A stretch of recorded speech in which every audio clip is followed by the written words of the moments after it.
2023년 3월 미국의 한 초등학생들의 학부모들이 한 미술 수업에 대해 항의하는 일이 벌어집니다. 수업의 내용이 너무 외설적이다라는 것이 그 이유였죠. 그런데 그 수업은 다름 아닌 미켈란젤로의 걸작 다비드상에 대한 내용이었습니다. 학부모들은 작품이 나체이기 때문에 음란물이라고 항의한 것인데요. 문제는 이 항의가 받아들여져서 학교의 교장이 해고당하는 일까지 벌어졌죠. 이 황당한 사실은 다비드상이 위치한 이탈리아 피렌체까지 전해졌는데요. 피렌체의 시장, 미술관장까지 발벗고 나섰습니다. 그리고 그들만의 방식으로 이 문제에 대응하는데요. 바로 항의한 학생과 학부모를 다비드상이 있는 미술관으로 초청하는 것이었죠. 오늘 소개해드릴 작품은 외설의 논란에 휩싸인 인류 역사상 가장 위대한 조각 작품 미켈란젤로의 다비드상입니다.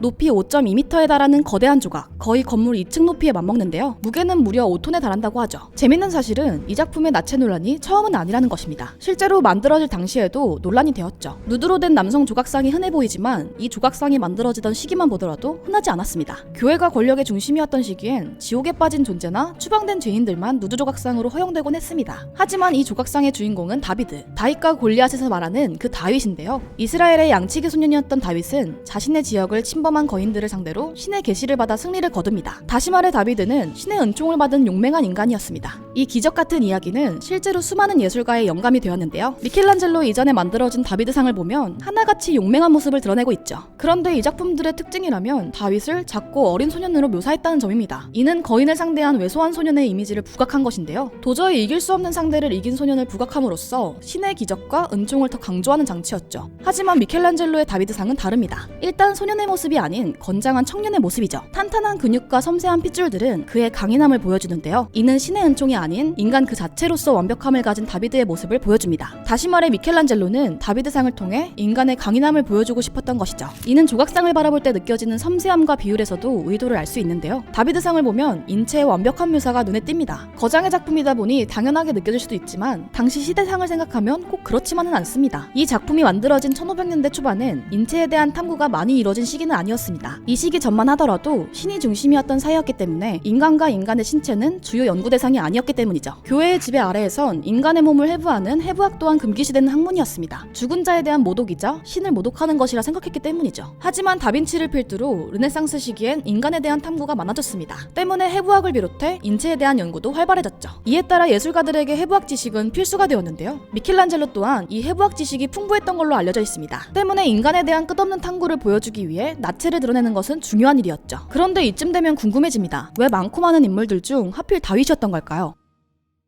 사실 여기엔 정치적인 의도가 숨어 있습니다. 다비드상이 만들어진 피렌체는 당시 공화국이었습니다. 왕이나 교회가 아닌 시민의 힘으로 굴러갔죠. 특히 상업이 발달하여 신흥계급이 세력을 쥐었습니다. 부가 흐르는 만큼 예술가들을 후원하기도 하면서 르네상스의 시작점이 되기도 하였는데요. 하지만 그렇다고 해서 기존 교회의 지배에서 완전히 벗어난 것은 아니었습니다. 외부 교회로부터 끊임없이 견제당했죠. 실제로 피렌체를 정복하기 위해 외부의 세력이 침략하기도 할 정도였습니다. 이 혼란의 시기 속에 피렌체 의회는 미켈란젤로에게 다비드상을 의뢰합니다. 거대한 교회와 외부 세력에 맞선 피렌체의 이야기는 다윗과 골리앗의 이야기와 완벽하게 일치했기 때문이죠. 다비드상은 피렌체 그 자체였고 신에 대항하는 인간 그 자체였습니다. 재밌는 사실은 이 다비드상이 다윗이 싸우기 전의 모습을 담고 있다는 점입니다. 미켈란젤로 외에 다른 예술가들은 보통 싸움 이후의 장면들을 묘사했습니다. 때문에 목이 잘린 골리앗의 머리와 그 머리를 베어낸 칼, 그리고 승자의 여유가 느껴지는 표정이 모습으로 나타나죠. 하지만 미켈란젤로의 다비드상에서는 이 중 어떠한 것도 보이지 않습니다. 정확히는 돌팔매질을 위해 왼손엔 쇠총을, 오른손엔 돌을 쥐고 있는데요. 작품의 중심에는 나체의 다비드만 눈에 띌 뿐이죠. 또 다비드의 표정을 살펴보면 찌푸려진 미간, 부릅뜬 눈은 무언가를 노려보고 있습니다. 어딘가 긴장된 모습인데요. 다시 말해 이 모습은 싸운 후에 승리한 다비드가 아닌 싸우기 전 결의를 다지는 다비드의 모습입니다. 또 하나, 이 다비드가 바라보는 방향은 로마를 향하고 있는데요. 이는 피렌체의 적들이 존재했던 곳이기도 합니다. 다시 말해 미켈란젤로는 이 작품을 통해 피렌체를 견제하는 세력들과 싸울 의지를 담으려고 했습니다. 여기서 끝이 아닙니다. 또 다른 재밌는 사실이 숨겨져 있는데요. 완벽해 보이는 이 조각상이 사실은 비율이 맞지 않다는 점입니다. 바로 다비드상의 머리와 오른손 때문인데요. 사실 정면에서 바라본 다비드는 상당히 대두입니다. 오른손 또한 매우 크죠. 가까이서 살펴보면 정말 부자연스럽게 보입니다. 완벽함을 자랑하는 미켈란젤로가 이런 실수를 했을까 싶죠. 때문에 한간에는 보는 사람의 시선을 고려해 일부러 비율을 조정해 조각했다는 설이 있습니다. 실제 의뢰 당시 다비드상은 피렌체 대성당 꼭대기에 설치될 예정이었는데요. 이를 미리 고려해 낮은 곳에서 바라봤을 때 정상적인 비율로 보이게끔 의도했다는 것이죠. 하지만 다른 해석도 있습니다. 그건 바로 인간이 가진 지성과 기술을 드러내고자 했다는 건데요. 인간의 이성을 상징하는 다비드의 큰 머리, 또 그 안에 담긴 강렬한 눈빛은 거대한 적에 맞서는 두려움과 그럼에도 이를 이겨내려는 인간의 의지가 담겨 담겨 있다는 것이죠. 또한 돌을 쥔 오른손은 기술을 의미한다는 건데요. 신이 내린 기적 같은 힘이 아닌 순수하게 오직 인간의 힘으로 적을 무찌르는 상황을 묘사한 것이죠. 이를 알고 보면 미켈란젤로의 진짜 의도가 보입니다. 거인을 무찌르기에는 너무나도 연약한 소년, 하지만 신의 은총으로 이뤄낸 기적 같은 승리. 미켈란젤로는 이를 거부합니다. 언제 죽을지 모르는 긴박한 상황, 그 두려움을 알지만 그럼에도 자신의 힘을 믿고 나아가려는 모습, 초인적인 힘이 아니라 고민과 고뇌를 통해 극복하려는 모습, 이것이 바로 미켈란젤로가 표현하고 싶었던 것이죠. 그리고 그의 다비드상이 청년의 모습으로 또 전투를 앞둔 상황으로 표현된 이유였습니다.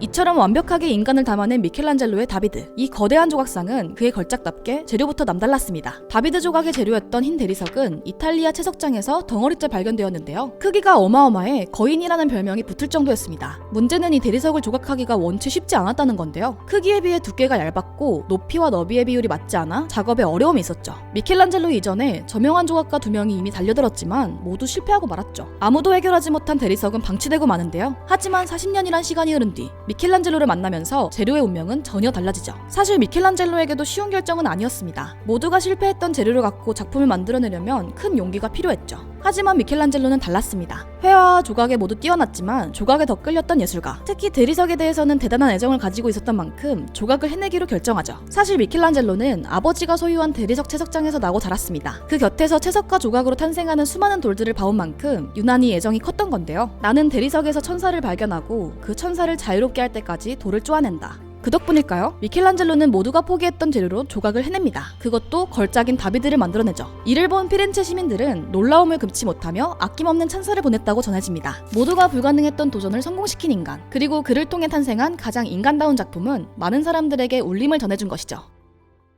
요즘 우리가 접하는 이야기 속엔 종종 절대적인 힘을 가진 주인공들이 등장합니다. 결말을 아는 사람들은 주인공이 얼마나 통쾌한 승리를 거둘지 기대하곤 하죠. 이런 흐름 속에서 바라본 미켈란젤로의 다비드 조각은 현대의 우리에게 많은 생각을 던져줍니다. 미켈란젤로의 동시대 화가이자 미술사학자였던 도르조 바사리는 이 조각을 두고 이렇게 말했습니다. 고대와 근대, 그리스 로마의 그 어떠한 조각상보다 뛰어나다는 것에 의심의 여지가 없다. 20세기를 지나고 있는 지금 보더라도 미켈란젤로의 다비드가 왜 위대한 걸작인지는 의심의 여지가 없어 보이는데요. 역사상 인간의 아름다움을 가장 잘 표현한 조각상. 지금 여러분이 보고 느낀 다비드상은 어떤 모습인가요? 단순한 외설인가요? 혹은 위대한 걸작인가요?